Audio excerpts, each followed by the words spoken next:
إن الحمد لله نحمده ونستغفره اللهم صل وسلم وبارك عليه. ഫഹീമിൻ്റെ ഒരു വീഡിയോ ഈയടുത്ത് കാണാനിടയായി.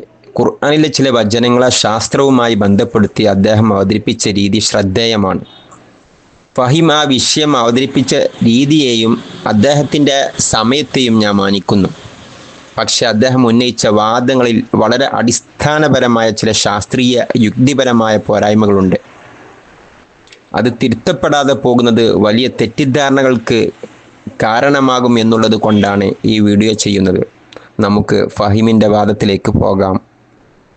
പ്രപഞ്ചത്തിന്റെ സൃഷ്ടാവായ അള്ളാഹുവിൽ നിന്ന് ഭൂമിയിലെ സകല മനുഷ്യർക്കുമായി അവതരിക്കപ്പെട്ട അമാനുഷിക വചനങ്ങളാണ് ഖുർആനിലുള്ളത് എന്നാണ് ഇസ്ലാം മതവിശ്വാസികളുടെ ഒരു വിശ്വാസം. എന്നാൽ ഒരു ഗ്രന്ഥം അമാനുഷികമാണോ അതോ ഒരു പ്രത്യേക കാലഘട്ടത്തിലെ മനുഷ്യരുടെ ചിന്താ സൃഷ്ടിയാണോ എന്ന് എങ്ങനെ കണ്ടുപിടിക്കും? വളരെ ലളിതമായ ഒരു ശാസ്ത്രീയ രീതിശാസ്ത്രമുണ്ട്, അഥവാ ഒരു മെത്തഡോളജി ഉണ്ട്. ഒരു ഗ്രന്ഥത്തിൽ അടങ്ങിയിരിക്കുന്ന വിജ്ഞാനം, ശാസ്ത്രീയ തത്വങ്ങൾ, ചരിത്ര സംഭവങ്ങൾ, പ്രപഞ്ച സങ്കല്പങ്ങൾ എന്നിവ അത് എഴുതപ്പെട്ട കാലഘട്ടത്തിലെ സാങ്കേതിക വിദ്യക്കും അറിവുകൾക്കും അപ്പുറത്തേക്ക് കടന്നു ചെല്ലുന്നുണ്ടോ എന്ന് പരിശോധിക്കുക.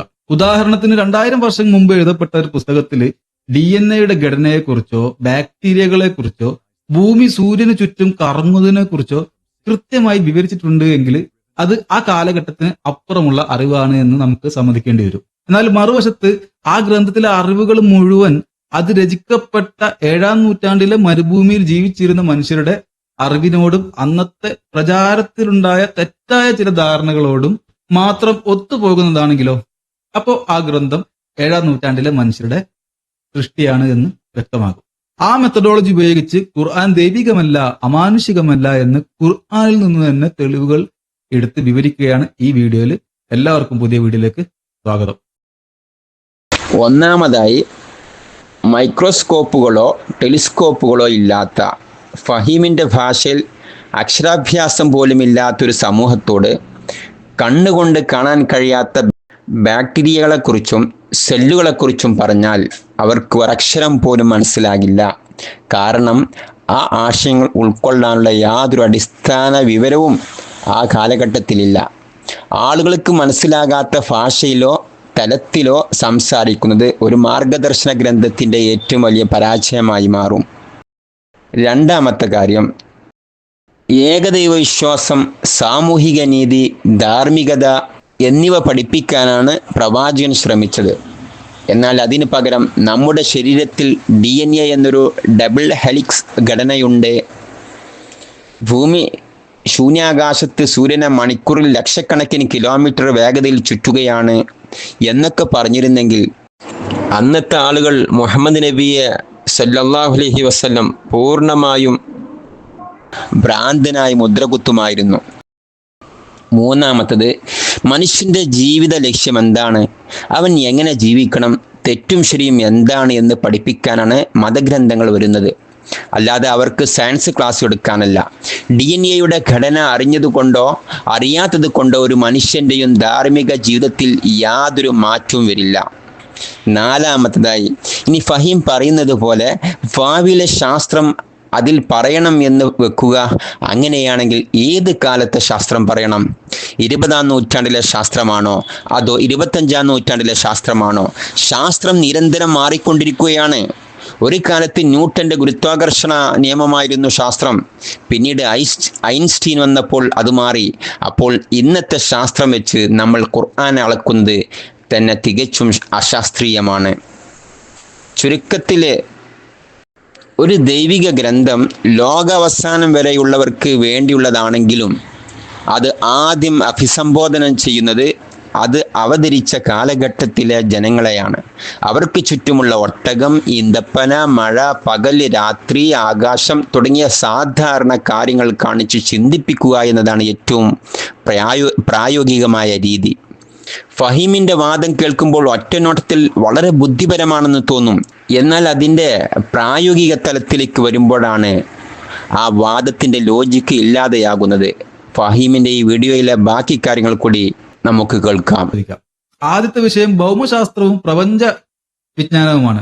7-ാം നൂറ്റാണ്ടിലെ അറേബ്യൻ മരുഭൂമിയിൽ ജീവിച്ച ഒരു സാധാരണക്കാരന് ഭൂമി അനുഭവപ്പെട്ടിരുന്നത് പരന്ന ഒരു വിരിപ്പ് പോലെയാണ്. കഴിഞ്ഞാല് നിങ്ങൾ ഭൂമിയിലേക്ക് നോക്കുന്നില്ലേ, അതെങ്ങനെ പരത്തപ്പെട്ടിരിക്കുന്നു എന്നാണ് 88-ാം അധ്യായത്തിലെ 20-ാമത്തെ വചനത്തിൽ ദൈവം ചോദിക്കുന്നതായിട്ട് ഖുർആനിൽ ഉള്ളത്. എന്താണ് അതിന്റെ അർത്ഥം? അന്നത്തെ മനുഷ്യർക്ക് ഭൂമി പരന്നതായിട്ടേ അറിയാമായിരുന്നുള്ളൂ. ഫഹീമിന്റെ വാദം 7-ാം നൂറ്റാണ്ടിലെ അറേബ്യൻ മരുഭൂമിയിൽ ജീവിച്ച ഒരു സാധാരണക്കാരന് ഭൂമി അനുഭവപ്പെട്ടിരുന്നത് പരന്ന ഒരു വിരിപ്പ് പോലെയാണ്. ഈ വാദത്തിലെ പ്രധാന പോരായ്മകൾ: ഒന്ന്, സാർവത്രിക അനുഭവത്തെ ഒരു കാലഘട്ടത്തിലേക്ക് മാത്രം ചുരുക്കുന്നു. 7-ാം നൂറ്റാണ്ടിൽ അറേബ്യൻ മരുഭൂമിയിലുള്ള ഒരാൾക്ക് മാത്രമാണ് ഭൂമി ഒരു വിരിപ്പ് പോലെ അനുഭവപ്പെട്ടിരുന്നത് എന്ന ധ്വനിയാണ് ഫഹീം ഈ വരികളിലൂടെ നൽകുന്നത്. എന്നാൽ യാഥാർത്ഥ്യം അതല്ല. ഇന്ന് 21-ാം നൂറ്റാണ്ടിൽ ജീവിക്കുന്ന നമുക്കും ഭൂമിയിൽ എവിടെ നിൽക്കുന്ന ആൾക്കും ഭൂമി അനുഭവപ്പെടുന്നത് ഒരു വിരിപ്പ് പോലെ പരന്നു കിടക്കുന്നതായിട്ട് തന്നെയാണ്. ലോകത്തിലുള്ള എല്ലാ മനുഷ്യർക്കും ഒരുപോലെ അനുഭവപ്പെടുന്ന ഒരു സാമാന്യ യാഥാർത്ഥ്യത്തെ കേവലം 7-ാം നൂറ്റാണ്ടിലെ അറിവില്ലായ്മയായി ചുരുക്കിക്കാണുന്നത് യുക്തിക്ക് നിരക്കുന്നതല്ല. രണ്ടാമത്തത്, അനുഭവവും രൂപവും തമ്മിലുള്ള വ്യത്യാസം. ഫഹീം തന്നെ അദ്ദേഹത്തിൻ്റെ വരികളിൽ വളരെ കൃത്യമായി പറയുന്നുണ്ട്. ഭൂമി അനുഭവപ്പെട്ടിരുന്നത് എന്ന്. ഒരാൾക്ക് ഒരു കാര്യം എങ്ങനെ അനുഭവപ്പെടുന്നു എന്നത് ആ വസ്തുവിൻ്റെ യാഥാർത്ഥ്യ ജാമിതീയ രൂപമല്ല. മനുഷ്യന് ഭൂമി വാസയോഗ്യമായ ഒരു പ്രതലമായി അനുഭവപ്പെടുന്നു എന്ന് ഫഹീം തന്നെ സമ്മതിക്കുന്ന കാര്യത്തെ അദ്ദേഹം തന്നെ ഭൂമിയുടെ ഷേപ്പ് നിർവചിക്കുന്ന ശാസ്ത്രമായി തെറ്റിദ്ധരിക്കുന്നു. മനുഷ്യൻ്റെ സാധാരണ അനുഭവത്തെ മുൻനിർത്തിയുള്ള സംസാരത്തെ ഭൗമശാസ്ത്രത്തിലെ അന്തിമ നിർവചനമായി അളക്കാൻ ശ്രമിക്കുന്നതാണ് ഇതിലെ ഏറ്റവും വലിയ ലോജിക്കൽ ഫ്ലോ. മൂന്നാമത്തത്, മരുഭൂമിയിലെ സാധാരണക്കാരൻ എന്ന തെറ്റായ സാമാന്യവൽക്കരണം. ഭൂമി മനുഷ്യർക്ക് സുഖകരമായി നടക്കാനും കൃഷി ചെയ്യാനും വീട് വെക്കാനും പാകത്തിൽ വിരിക്കപ്പെട്ടൊരു പ്രതലമാണ് എന്നത് മരുഭൂമിയിൽ ജീവിക്കുന്നവന് മാത്രമല്ല, മലയോരങ്ങളിലും സമതലങ്ങളിലും ജീവിക്കുന്ന ഏത് കാലഘട്ടത്തിലുള്ള സാധാരണക്കാരനും മനസ്സിലാകുന്ന കാര്യമാണ്. മനുഷ്യർക്കെല്ലാം മനസ്സിലാകുന്ന ഈ ലളിതമായ ആശയവിനിമയ ശൈലിയെ കേവലം അറേബ്യൻ മരുഭൂമിയിലെ മാത്രം കാഴ്ച എന്ന് പറഞ്ഞ് നിസ്സാരവൽക്കരിക്കാൻ ഫഹീം ശ്രമിക്കുന്നു. ഫഹീം നൽകിയ ആ വരികളിൽ തന്നെ അദ്ദേഹത്തിൻ്റെ വാദത്തിനുള്ള മറുപടിയുണ്ട്.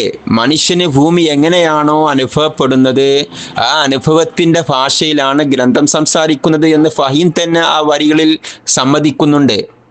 ആ അനുഭവത്തെ ശാസ്ത്രീയ അളവുകോലാക്കി മാറ്റുമ്പോഴാണ് അദ്ദേഹത്തിൻ്റെ യുക്തിക്ക് പിഴവ് സംഭവിക്കുന്നത്. പോലെയാണ് ആകാശം മുകളിൽ ഉറപ്പിച്ച് നിർത്തിയിരിക്കുന്ന ഒരു പന്തൽ അല്ലെങ്കിൽ ഒരു മേൽപ്പുര പോലെ. ഫഹീമ, ഇത് 7-ാം നൂറ്റാണ്ടിലെ അറബികളുടെ തെറ്റായ ധാരണയല്ല, എല്ലാ കാലത്തെയും മനുഷ്യന്റെ ദൃശ്യാനുഭവമാണ്. ഭൂമിയിൽ നിന്ന് പുറത്തേക്ക് നോക്കുന്ന മനുഷ്യന് ആകാശം ഇന്നും മുകളിൽ വ്യാപിച്ചു നിൽക്കുന്ന മേൽക്കുര പോലെയാണ്. രണ്ടാമതായി ഖുർആൻ വെറും സഖഫൻ, മേൽക്കുര എന്നല്ല പറയുന്നത്, സഖഫം മഹ്ഫൂല, സംരക്ഷിക്കപ്പെട്ട മേൽക്കുര. ഇവിടെ മഹ്ഫൂൽ എന്നതിന് സംരക്ഷിക്കപ്പെട്ടത്, കാത്തു സൂക്ഷിക്കപ്പെട്ടത് എന്നർത്ഥം. ഇന്ന് ആകാശവുമായി ബന്ധപ്പെട്ട ഭൗതിക സംവിധാനങ്ങളെ കൂടുതൽ അറിയുന്ന മനുഷ്യന് മറ്റൊരു തലത്തിലുള്ള ചിന്തയും സാധ്യമാണ്. അന്തരീക്ഷം ജീവന് ആവശ്യമായ സാഹചര്യം നിലനിർത്തുന്നു. ഓസോൺ പാളി ഹാനികരമായ അൾട്രാവയലറ്റ് വികിരണത്തിൻ്റെ വലിയൊരു ഭാഗം തടയുന്നു. കാന്തിക മണ്ഡലം സൗരക്കാറ്റിലെ ചാർജുള്ള കണങ്ങളുടെ ആഘാതം കുറക്കുന്നു. അന്തരീക്ഷം ചെറിയ ഉൽക്കകളിൽ ഭൂരിഭാഗവും ഭൂതലത്തിലെത്തുന്നതിന് മുമ്പ് ദഹിപ്പിക്കുന്നു. അങ്ങനെയും ചിന്തിച്ചൂടെ? ഇനി 7-ാം നൂറ്റാണ്ടിലെ ആളുകൾക്ക് അത് അറിഞ്ഞില്ലെങ്കിൽ 21-ാം നൂറ്റാണ്ടിലെ ആളുകൾക്ക് ഇത് മനസ്സിലാകൂലേ? വ്യാകരണപരമായ അർത്ഥം പായ അല്ലെങ്കിൽ ഷീറ്റ് പോലെയൊക്കെയുള്ള പരത്തപ്പെട്ട ഒന്ന് എന്നാണ്. ഖുർആനിൽ പലയിടത്തും, ഉദാഹരണത്തിന് സൂറത്ത് നൂഹില് 71-ാമത്തെ അധ്യായത്തിൽ 19-ാമത്തെ വചനത്തിൽ പറയുന്നു, അള്ളാഹു തന്നെ നിങ്ങൾക്ക് ഭൂമിയെ ഒരു വിരിപ്പാക്കി തരികയും ചെയ്തിരിക്കുന്നു എന്ന്. സൂറത്ത് ബഖറയിലെ 2-ാം അധ്യായത്തിലെ 22-ാമത്തെ വചനത്തിൽ പരന്ന ഒരു വിരിപ്പായിട്ടാണ് ഭൂമിയെ ഉപമിക്കുന്നത്. 7-ാം നൂറ്റാണ്ടിലെ മനുഷ്യന് ഭൂമി ഗോളാകൃതി ആണ് എന്ന് അറിയുമായിരുന്നില്ല. അന്നത്തെ മനുഷ്യന്റെ കണ്ണിലെ കാഴ്ച മാത്രമാണ് ഖുർആൻ അള്ളാഹുവിന്റെ വാക്കുകളായിട്ട് നൽകുന്നത് എന്ന് നമുക്ക് കൃത്യമായിട്ട് ഈ വചനങ്ങളിലൂടെ പോകുമ്പോൾ മനസ്സിലാക്കാനായിട്ട് പറ്റും. ഫഹീം സൂറത്ത് നൂഹ് 19-ാം വചനം, സൂറത്ത് അൽ ബഖറ 22-ാം വചനം വിരിപ്പ് എന്ന പ്രയോഗം ഉദ്ധരിച്ചുകൊണ്ട് 7-ാം നൂറ്റാണ്ടിലെ മനുഷ്യരുടെ പരന്ന ഭൂമി ധാരണയാണ് ഖുർആനിൽ പ്രതിഫലിക്കുന്നത് എന്ന് വാദിക്കുന്നു. എന്നാൽ ഈ വചനങ്ങൾ ഭൂമിയുടെ ആകൃതിയെക്കുറിച്ചാണോ സംസാരിക്കുന്നത്, അതോ മനുഷ്യന് ഭൂമി നൽകുന്ന സൗകര്യങ്ങളെക്കുറിച്ചാണോ? വചനങ്ങളുടെ പൂർണ്ണ സന്ദർഭം ഫഹീം കാണിക്കുന്ന സ്ക്രീനിൽ തന്നെ ഉണ്ട്. അത് അറബി അറിയുന്ന ഏതൊരാൾക്കും മനസ്സിലാകും. വചനങ്ങളുടെ പൂർണ്ണ സന്ദർഭം പരിശോധിക്കാം. ആദ്യം സൂറത്തു നൂഹ്. വല്ലാഹു ജഅല ലക്കുമുൽ അർള ബിസാത്ത.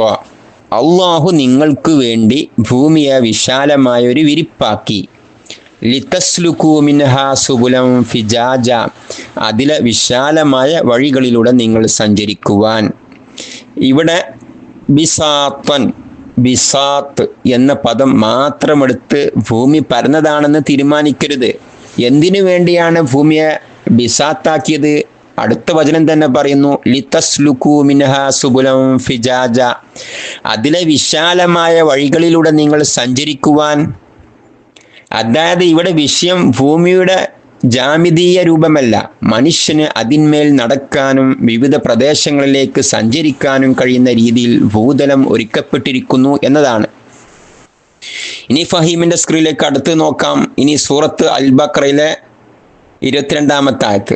അല്ലദീ ജഅല ലക്കുമുൽ അർള ഫിറാശൻ വസ്സമാഅ ബിനാഅൻ വഅൻസല മിനസ് സമാഇ മാഅൻ ഫഅഖ്റജ ബിഹി മിനസ് സമറാത്തി റിസ്ഖൻ ലക്കും.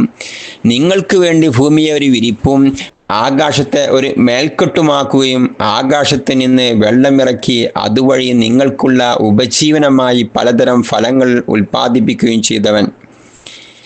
ഈ വചനത്തിലെ ക്രമം പ്രത്യേകം ശ്രദ്ധിക്കുക. ലക്കും നിങ്ങൾക്ക് വേണ്ടി, ഭൂമി താമസിക്കാനുള്ള ഇടം, ആകാശം മേൽക്കെട്ട്, മഴ, വെള്ളം, ഫലങ്ങൾ, ഉപജീവനം. ഇവിടെ പറയുന്ന ഓരോന്നും മനുഷ്യന് ലഭിക്കുന്ന അനുഗ്രഹങ്ങളാണ്. ഫിറാശൻ എന്നത് ഭൂമിയുടെ ആകൃതി അളക്കുന്ന ശാസ്ത്രീയ പദമല്ല. മനുഷ്യന് അതിന്മേൽ സ്ഥിരതയോടെ താമസിക്കാനും വിശ്രമിക്കാനും ജീവിതം നയിക്കാനും കഴിയുന്ന വിധത്തിൽ ഭൂമി ഒരുക്കപ്പെട്ടിരിക്കുന്നു എന്നാണ്. ഇമാം തബരി അതിനെ മിഹാദൻ മുതവ്വഅൻ വഖറാറൻ യുസ്തഖറു അലൈഹ, മനുഷ്യർക്കായി ഒരുക്കപ്പെട്ടതും അവർക്ക് സ്ഥിര താമസമാക്കാവുന്നതുമായ ഇടം എന്നാണ് വിശദീകരിക്കുന്നത്. ഇതൊരു ലളിതമായ ഉദാഹരണത്തിലൂടെ മനസ്സിലാക്കാം. ഒരു വീട്ടുടമ തൻ്റെ കുടുംബത്തോട് പറയുന്നു, നിങ്ങൾക്ക് വേണ്ടി ഞാൻ ഈ വീട് സുഖകരമായ വാസസ്ഥലമാക്കി, മേൽക്കുര നൽകി, വെള്ളവും ഭക്ഷണവും ഒരുക്കി. ഇവിടെ ഇയാൾ വീടിൻ്റെ ആകൃതി ചതുരമാണോ വൃത്തമാണോ എന്ന് പഠിപ്പിക്കുകയല്ല, ആ വീട്ടിൽ താമസിക്കുന്നവർക്ക് ലഭിക്കുന്ന സൗകര്യങ്ങളാണ് ഓർമ്മിപ്പിക്കുന്നത്. അതുപോലെ ഖുർആൻ ജഅല ലക്കുമുൽ അർള ഫിറാശ, നിങ്ങൾക്ക് വേണ്ടി ഭൂമിയെ ഒരു വിരിപ്പാക്കി എന്ന് പറയുമ്പോൾ ഭൂമി മനുഷ്യന് എങ്ങനെ ഉപകരിക്കുന്നു എന്നതാണ് വിഷയം. ബഹിരാകാശത്തിൽ ഭൂമിയുടെ ആകൃതി എന്താണെന്നല്ല. ഇവിടെ ഫിറാശൻ എന്നതിന് പകരം കുറവിയത്ത, ഗോളാകൃതിയിലുള്ളതായി എന്ന് വന്നിരുന്നെങ്കിൽ വ്യാകരണപരമായ വാചകം സാധ്യമാകുമായിരുന്നു.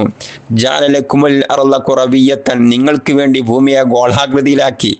എന്നാൽ ഈ വാക്യം ഭൂമിയുടെ രൂപത്തെക്കുറിച്ചായിരിക്കും, മനുഷ്യന് ലഭിക്കുന്ന താമസ സൗകര്യത്തെക്കുറിച്ചല്ല. തുടർന്ന് പറയുന്ന ആകാശം, മഴ, ഫലങ്ങൾ, ഉപജീവനം എന്നീ അനുഗ്രഹങ്ങളുടെ ക്രമത്തോട് ഫിറാശൻ എന്ന പദത്തിനുള്ളത്ര നേരിട്ടുള്ള ബന്ധം അതിനുണ്ടാകില്ല. പിന്നെ ഫഹീമിന്റെ വാദം അന്നത്തെ മനുഷ്യന്റെ കണ്ണിലെ കാഴ്ച മാത്രമാണ് ഖുർആൻ നൽകുന്നത് എന്നത്. ഭൂമി ഒരു വിരിപ്പ് പോലെ അനുഭവപ്പെടുന്നത് 7-ാം നൂറ്റാണ്ടിലെ മനുഷ്യന് മാത്രമല്ല, ലോകാവസാനം വരെയുള്ള ഏത് നൂറ്റാണ്ടിലെ മനുഷ്യർക്കും അങ്ങനെ തന്നെയാണ് അനുഭവപ്പെടുന്നത്. സാർവത്രികമായ ഈ മനുഷ്യാനുഭവത്തെ അടിസ്ഥാനമാക്കി സംസാരിച്ചു എന്നത് ഖുർആന്റെ ആശയവിനിമയ മികവാണ്, അല്ലാതെ അത് രചയിതാവിന്റെ അറിവില്ലായ്മയല്ല.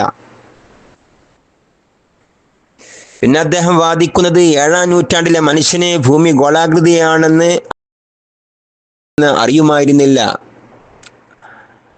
സത്യത്തിൽ ഫഹീം ചരിത്രം പഠിക്കാതെയാണ് സംസാരിക്കുന്നത്. BC 4-ാം നൂറ്റാണ്ടിലെ അരിസ്റ്റോട്ടിലിൻ്റെയും 5-ാം നൂറ്റാണ്ടിലെ ആരിഫഡന്റെയും കാലം മുതൽക്ക് ഗോളാകൃതി ശാസ്ത്രലോകത്ത് അറിയാമായിരുന്നു. ഒരു വീട് നിർമ്മിച്ചു നൽകിയ ആൾ അതിലെ താമസക്കാരനോട്, നിനക്ക് സുഖമായി കിടന്നുറങ്ങാൻ ഞാൻ നല്ലൊരു വിരിപ്പ് തന്നില്ലേ എന്ന് ചോദിക്കുമ്പോൾ, ഓഹോ, അപ്പോൾ ഇയാൾക്ക് വീടിൻ്റെ ആകൃതി ഗോളമാണോ ചതുരമാണോ എന്ന് അറിയില്ല, വിരിപ്പിൻ്റെ ആകൃതി മാത്രമേ അറിയൂ എന്ന് വിമർശിക്കുന്നത് എത്ര വലിയ വിഡ്ഢിത്തമാണോ അത് തന്നെയാണ് ഫഹീമിൻ്റെ ഈ വാദവും. പിന്നെ ഫഹീമിന്റെ വാദം അന്നത്തെ മനുഷ്യന്റെ കണ്ണിലെ കാഴ്ച മാത്രമാണ് ഖുർആൻ നൽകുന്നത് എന്നത്. ഭൂമി ഒരു വിരിപ്പ് പോലെ അനുഭവപ്പെടുന്നത് ഏഴാം നൂറ്റാണ്ടിലെ മനുഷ്യന് മാത്രമല്ല, ലോകാവസാനം വരെയുള്ള ഏത് നൂറ്റാണ്ടിലെ മനുഷ്യർക്കും അങ്ങനെ തന്നെയാണ് അനുഭവപ്പെടുന്നത്. സാർവത്രികമായ ഈ മനുഷ്യാനുഭവത്തെ അടിസ്ഥാനമാക്കി സംസാരിച്ചു എന്നത് ഖുർആന്റെ ആശയവിനിമയ മികവാണ്, അല്ലാതെ അത് രചയിതാവിന്റെ അറിവില്ലായ്മയല്ല. കൃത്യമായിട്ട് ഈ വചനങ്ങളിലൂടെ പോകുമ്പോൾ മനസ്സിലാക്കാനായിട്ട് പറ്റും. ഇനി 21-ാം അധ്യായം സൂറത്ത് അംബിയയിലെ 31-ാമത്തെ വചനം നോക്കാം. ആ വചനത്തിൽ എന്താണ് പറയുന്നത്? അവരെയും കൊണ്ട് ഭൂമി ചെരിഞ്ഞു പോയേക്കുന്നതിന് ഭൂമിയിൽ നാം ഉറച്ച പർവ്വതങ്ങൾ ഉണ്ടാക്കി വെച്ചിരിക്കുന്നു. അവർ നേർമാർഗം പ്രാപിക്കുവാനായി നാം അതിൽ വിശാലമായ നിലയിൽ പലതരം വഴികൾ ഏർപ്പെടുത്തുകയും ചെയ്തിരിക്കുന്നു. ഭൂമി കുലുങ്ങാതിരിക്കാനായിട്ടാണ് പർവ്വതങ്ങളെ ആണി പോലെ അല്ലെങ്കിൽ ഒരു തൂണ് പോലെ സ്ഥാപിച്ചത് എന്നാണ് അള്ളാഹു പറയുന്നത്. എന്നാൽ യഥാർത്ഥത്തിൽ എന്താ വസ്തുത? ഫഹീം ഉന്നയിക്കുന്നത് പർവ്വതങ്ങളെ കുറിച്ചാണ്. ഖുർആൻ യഥാർത്ഥത്തിൽ എന്താണ് പറയുന്നതെന്നും ആദ്യകാല തഫ്സീറുകളും ആധുനിക ഭൗമശാസ്ത്രവും എന്താണ് വ്യക്തമാക്കുന്നതെന്നും അടുത്ത വീഡിയോയിൽ പരിശോധിക്കാം. ഈ വീഡിയോ ഉപകാരപ്രദമായി തോന്നിയെങ്കിൽ ലൈക്ക് അടിക്കുകയും നിങ്ങളുടെ അഭിപ്രായം കമൻ്റായി രേഖപ്പെടുത്തുകയും മറ്റുള്ളവരിലേക്ക് ഷെയർ ചെയ്യുകയും ചെയ്യുക. നിങ്ങളുടെ പിന്തുണ ഈ സന്ദേശം കൂടുതൽ ആളുകളിലേക്ക് എത്താൻ സഹായിക്കും. അടുത്ത വീഡിയോയിൽ വീണ്ടും കാണാം ഇൻഷാ അല്ലാഹ്.